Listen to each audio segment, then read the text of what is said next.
Évoquer sans plus tarder un match cadet, parce qu'on n'en a pas parlé assez souvent cette saison, on n'a quasiment même pas parlé du tout. Et on va prendre des nouvelles du vice-champion en titre, puisque nous avons avec nous le head coach des Argonautes d'Aix-en-Provence, Alexandre Toumi-Bradley. Bonsoir Alexandre.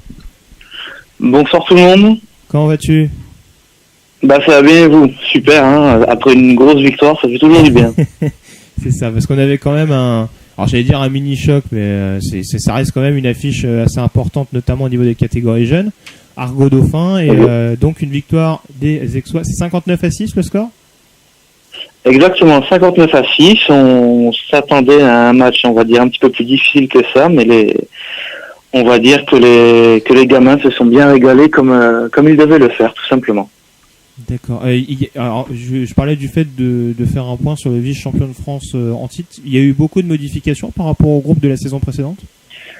Alors oui, en fait, on a la quasi-totalité du groupe de l'année dernière qui a été en finale contre les Météores, donc est monté en catégorie junior. Tout simplement pour la moitié du groupe qui est passé en junior première année, et l'autre partie du groupe qui est passé en junior étant donné un gros manque d'effectifs dans la catégorie junior pour l'équipe des Argonautes. Donc on a eu un petit groupe de KD1 et on a fait surclasser une grosse partie des minimes Argonautes pour pouvoir essayer d'assurer la saison correctement. Et apparemment on est bien parti, on va dire. Question un peu couillonne, est-ce que les répercussions de l'équipe senior, est-ce que ce qui se passe en équipe senior a des répercussions ? Est-ce que votre descente influe un petit peu sur le groupe en termes de coaching staff ou en termes d'ambiance ? Alors en termes d'ambiance, pas du tout, parce qu'on essaie vraiment de dissocier les deux, parce que on essaie de tout simplement jouer au foot. Ce qui se passe en senior reste en senior. Il n'y a aucune raison que ce qui a pu se passer ou qui peut se passer en senior puisse influer uniquement sur les catégories jeunes. Ensuite, au niveau coaching staff, on a eu pas mal de difficultés à créer un staff relativement stable. Par exemple, moi-même qui suis sur la catégorie minime et la catégorie cadet, j'ai fait un petit peu les juniors en début d'année, plus faire la saison senior, c'est un petit peu difficile. On a eu vraiment beaucoup de mal à trouver des coachs dans un premier temps qui veuillent coacher, mais ensuite qui soient capables de coacher. Donc ça, c'est un petit souci. Tu faisais partie oui. Je te coupe Alexandre, mais tu faisais partie du coaching staff du groupe cadet l'année dernière ou absolument pas ? Non, pas du tout. L'année dernière, j'étais uniquement sur le groupe minime, avec lequel j'ai pu travailler avec Vincent Miraval. Ah, donc c'est quand même un groupe que tu connais. Donc tu grandis avec eux, donc tu seras quoi ? Tu passes sur le groupe junior d'ici 1 an ou 2 ? D'ici, c'est principalement mon objectif, ouais, c'est d'essayer de garder le même groupe, de faire d'avoir le moins de pertes possible, et d'ici peut-être l'année prochaine ou dans 2 ans, essayer de passer sur le groupe junior. Ah, c'est bien ça, en termes de suivi, c'est super, ouais. Ouais, comme ça modifie pas de choses, pas grand chose au niveau de la façon de travailler sur les cahiers de jeu. Je pense que ça peut être intéressant pour les enfants, pour les gamins. Et justement, au niveau des systèmes, vous avez adopté quoi ? Vous avez adopté le système de faire les mêmes choses qu'en senior, ou alors vous considérez que ça va faire partie de leur richesse d'avoir un système en cadet, un système en junior, un système en senior ? C'est quoi la politique ? C'est un débat assez virulent en ce moment au niveau des Argonautes. De mon point de vue, après ça reste tout à fait personnel, c'est beaucoup plus intéressant pour les gamins d'avoir des systèmes différents selon les catégories. Alors ça reste mon point de vue. À partir du moment où un dive reste un dive, un power reste un power, ou un hitch reste un hitch, pour moi dans toutes les catégories ça veut dire la même chose. Après il faut essayer d'utiliser le même langage et la même nomenclature. On parle de formation, on parle d'arbre de tracé, on parle de ce genre de choses, de la façon d'expliquer les jeux. Il faut que ce soit la même chose dans chaque catégorie pour justement essayer de faciliter les montées entre chaque catégorie. C'est ça, c'est ce qu'on essaie de faire. Ensuite, après chaque coach a sa philosophie et on essaie de faire après selon ce qui nous semble le meilleur, selon le groupe qu'on a, parce qu'on n'a pas forcément un groupe on va dire identique au senior. Je parle en termes de qualité pour jouer sur de la course ou de la passe. Donc forcément, on essaie de faire avec l'effectif que l'on a. Ouais, donc ton système, en fait, tu l'adaptes à tes joueurs. Exactement, j'adapte à mes joueurs parce que il y a toujours des minots qui partent en vacances, il y a toujours des gamins qui ont des repas de famille, on se retrouve sans QB, on se retrouve d'un seul coup sans running back, donc forcément on s'adapte, on essaie d'avoir le plus de routes de secours entre guillemets possible pour essayer de jouer le meilleur football possible. Et alors c'est quoi la philosophie que toi tu inculques au cadet, au minime, parce que t'es quand même sans vouloir enfin, t'es quand même le cœur de ce qui va se faire chez les Argos d'ici 4-5 ans, quoi. C'est toi qui est en train d'impulser une pression sur grosse non mais évidemment. Non mais l'équipe jeune, c'est toi qui impulse tout en fait, hein. Alors c'est assez compliqué parce qu'on doit faire avec beaucoup de paramètres qu'on gère pas trop. Ensuite mon point de vue, ma façon de faire, c'est mon objectif, comme je dis aux gamins, c'est d'essayer de faire des meilleurs joueurs de foot pour que je sois capable plus tard, après c'est pour leur donner envie, pour que je sois capable plus tard de jouer avec eux en senior. Après il y en a certains que ça motive, il y en a d'autres c'est moins évident parce que malheureusement on est dans un pays où la culture du sport n'est pas forcément très reconnue, n'est pas forcément très développée. Actuellement en cadet, j'ai la moitié de mon groupe qui finit les cours à 18h. Le temps d'arriver au terrain 18h30, on commence tout doucement à 18h30. C'est difficile pour eux de faire du sport en vraiment de vraiment se donner à fond dans la catégorie. Il y en a beaucoup qui font ça uniquement par loisir et qu'on perd assez rapidement. Il y en a d'autres justement qu'on essaie de garder le plus longtemps le plus longtemps au sein du club, justement pour essayer de performer au maximum sur la durée. Et est-ce que après on travaille dis-moi. Oui. Vas-y.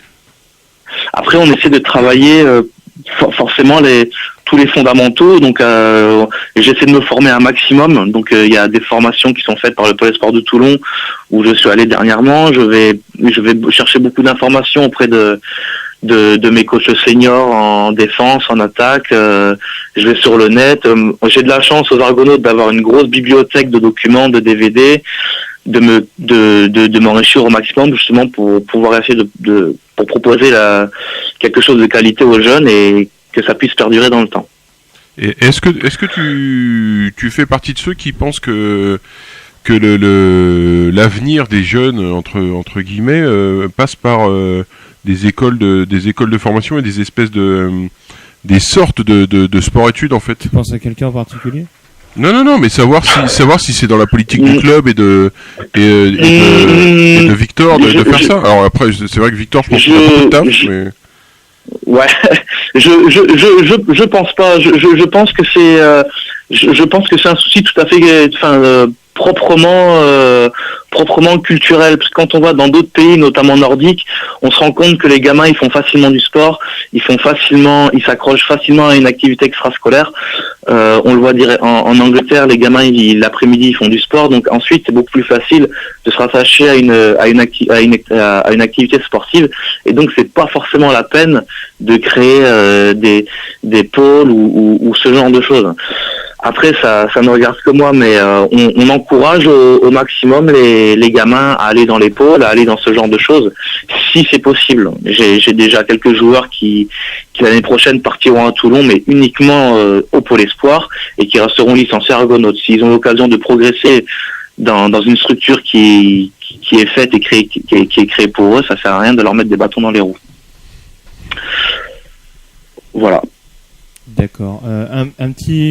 Je vais te poser une petite question. Alors, je sais pas si c'est un peu comment dire un petit peu, si j'anticipe peut-être pas un peu trop, mais prématuré en tout cas de te poser la question, puisque comme je le disais, il y a eu pas mal de reports. Mais t'as un avis sur votre groupe? Vous avez un groupe de 5, c'est ça? Il y a les Iron Mask, les Blue Stars et les Canonniers, c'est ça? Oui, exactement. Donc j'ai eu un début de saison, on va dire, relativement difficile avec les plateaux où j'ai perdu mes matchs contre Avignon. J'ai perdu un match contre Marseille, où on a gagné 2. Donc, comme je l'ai dit, c'est un groupe très jeune. On a eu pas mal de difficultés au niveau coaching en début d'année, avec pas mal de mouvements de coach et plusieurs philosophies qui se sont chevauchées. Et ça fait à peine depuis le mois de novembre-décembre qu'on a réussi à se stabiliser et à garder une même voie de travail. Donc, se projeter dans l'avenir, ça va être difficile, mais forcément, moi, je souhaite aller sortir premier du groupe et aller le plus haut possible, forcément. Étant donné que ça fait 3 ans qu'on est en finale, j'aimerais bien y retourner une 4e fois et cette fois-ci gagner le titre. Et alors, je vais te poser une question piège parce que même pour nous, c'est un peu flou, mais tu connais le fameux système de play-off d'ailleurs ? Tu sais comment ça se passe ? Non, pas du tout, mais j'ai pu discuter, pas vraiment, mais j'ai pu discuter avec quelqu'un qui fait partie de la Fédé, me disant que c'est un système de play-off c'est un système de play-off qui est fait pour permettre à toutes les équipes d'aller en play-off. Donc c'est pas trop clair, mais les fans. C'est ça, ouais. Le meilleur 16e, c'est pas très clair, mais en gros, même les équipes perdantes peuvent aller en play-off et ils se font éliminer de toute façon s'ils n'ont pas le niveau, je pense, le tour d'après. J'avais pas Jacques Martin qui est à la Fédé, quoi. Faut qu'il fasse attention. Ouais, voilà, c'est pour faire plaisir à tout le monde, quoi, en gros, grosso modo. J'avais pas suivi ça. Le système de play-off en cadet est pas encore établi? Bah si, il il est établi, mais après c'est un peu flou. Wow. Ça permet à toutes les équipes d'aller en play-off, quoi. Faut qu'ils fassent attention quand même, parce qu'il y a eu quelques problèmes l'année dernière avec ce genre de système à la Jacques Martin, notamment avec nos amis Giants en J9, me semble-t-il. Mais bon, et puis juste une question qu'on pose à Alexandre, parce qu'on va peut-être pas parler que des cadets, comme tu le disais. Alors t'es running back et kicker, c'est ça, dans l'équipe senior, pardon. Oui, c'est un kicker punter. Ensuite, je joue defensive end en défense et receiver tight end en attaque. Et alors comment ça se passe? Comment tu vois la saison des seniors? Pas mal, pas mal pour l'instant. On va dire, on a eu un début de saison difficile où il fallait être plus réaliste qu'ambitieux. On va se dire honnêtement les choses. On a un groupe très jeune en termes d'expérience. On a perdu énormément de cadres rien que depuis l'année dernière, je pense qu'on est 5 ou 6 joueurs à être restés l'année dernière. Depuis mon arrivée aux Argonautes en 2009, je pense qu'on est à peine 3 ou 4 joueurs, donc ce qui est extrêmement difficile de construire un groupe stable et d'avoir de l'expérience, on va dire, dedans, quoi. Donc on est à peine 5 ou 6 joueurs, si j'ai pas de bêtises, à avoir fait de l'élite. Donc on essaie de construire à partir de ces bases-là et maintenant on essaie de plus se prendre la tête et on fait un match après l'autre et sans se prendre la tête, on joue au foot et on verra ce que l'avenir nous réserve. Et puis c'est tout. Et donc concrètement, tu signes quand aux Warriors? Je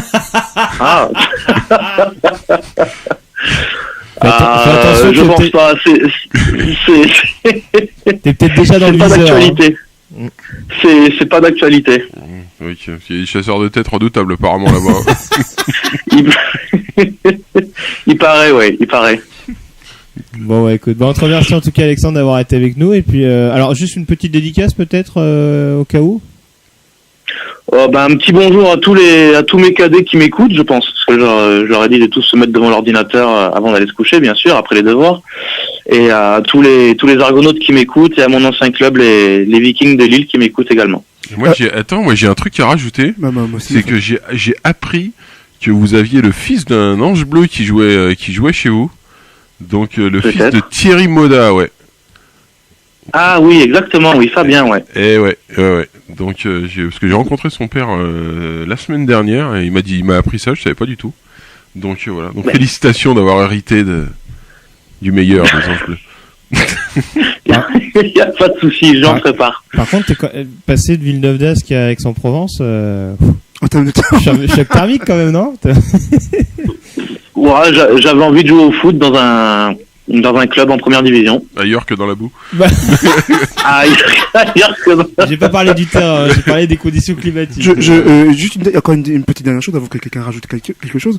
Je crois me rappeler qu'il y avait une jeune fille qui jouait chez les cadets au moins il y a 2-3 ans. Je crois qu'elle s'appelait Sophie. Sophie, oui. Ouais, Sophie, oui. Elle est encore parmi vous ou est-ce que Elle s'entraîne avec les juniors actuellement. D'accord. Ok. Donc par contre elle est trop vieille pour pouvoir jouer avec les cadets. C'est ça ou pas? Alors, elle peut plus jouer avec les cadets parce qu'elle est en junior deuxième année. Si je dis pas de bêtises, elle est quand même licenciée en junior. Donc, on peut très bien la faire rentrer sur le terrain, mais pour des problèmes de sécurité, je pense que c'est malheureusement en junior, on arrive tout de suite avec des gabarits tout de suite plus impressionnants, avec des athlètes, et ça peut être beaucoup plus dangereux, je pense, d'avoir un homme, surtout contre Sophie qui a un petit gabarit. Ouais, il me semble aussi que c'était un problème de règlement. Je pense qu'en fait les jeunes filles, ne peuvent jouer que jusqu'en junior première année, en cadet, mais jusqu'à l'âge d'être en junior première année. Du coup, elle peut pas être junior. Donc du coup, maintenant, la seule possibilité pour qu'elle puisse continuer à jouer au football américain, c'est d'intégrer une section féminine. C'est d'intégrer une équipe féminine, ouais. Bah c'est en projet. Ils essayent de créer quelque chose, de voir s'il y a des filles qui sont motivées. Il y a eu un stage, si je dis pas de bêtises, en début d'année. Enfin, en tout cas, une initiation découverte. Et donc, elle essaie de s'occuper de ça vivement, on va dire. Eh ben écoute, qu'elle se rapproche des centaures ou des Molosses qui. Ouais, c'est la porte à côté par. Non, mais déjà pour savoir comment elles s'y prennent. Non, mais ouais, non, je pense, elle a déjà, j'ai pas eu beaucoup d'informations là-dessus, mais je sais qu'elle est très motivée sur ce projet et que je pense par rapport à, je sais que l'année dernière elle avait fait une interview, je sais plus sur quelle chaîne. Mais par rapport à ça, mais je sais elle a beaucoup de contacts et qu'elle se débrouille très bien avec ce qu'elle fait. Dans votre coin de la France, est-ce qu'il y a des clubs qui ont monté une section féminine? De notre côté? Ouais, vers la PACA ou j'en ai aucune idée. Je sais que sur Paris et dans le nord de la France, c'est en train de se faire tout doucement. Après, de notre côté, on n'a aucune information. Aucune information. C'est déjà difficile d'avoir des groupes masculins, on va dire, à peu près consistants avec 25 joueurs. Donc je ne sais pas si le foot américain féminin peut fonctionner dans le coin. Mais bon, on ne sait jamais. Très bien. Bah écoute, on te remercie en tout cas Alexandre d'avoir été avec nous et puis on vous souhaite une bonne saison du côté on souhaite une bonne saison aux Argos pour cette année cadet et pourquoi pas une quatrième finale donc c'est ça et qui sur le coup sera gagné, on l'espère pour eux. Merci beaucoup, c'est super sympa de m'avoir appelé. Bah écoute, merci c'est gentil beaucoup, à toi d'avoir été avec nous. Ciao.